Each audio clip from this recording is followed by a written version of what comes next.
good morning रायजोफोर आङो मोनसे गुड निउस लानानै फैदों दा नैबे बिहाराव बर' लाइमोन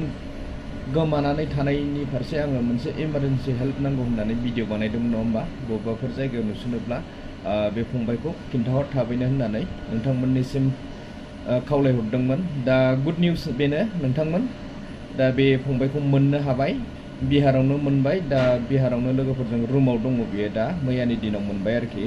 दा बिनि मुंखौ आं फिन खेबसे खोन्थाहरनि बिरदाव ब्रह्म गामिया सिनस्लिबारि पिअ फाथाखाथा बिनिफ्राय पिएसआ कुसुगाव डिस्ट्रिक्ट क'क्राझार आसाम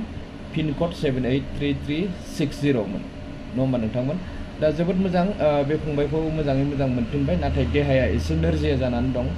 दा गिनाय मानाय जादोंमोन नङा होमबा बेनिफ्राय फारसेथिंजाय जानायाबो जेनेबा गैया जाहैबाय बे खारनाय हिसाबै दा नोंथांमोनहा भिडिअखौ शेयार खालामना होबानो जाबाय आङो लं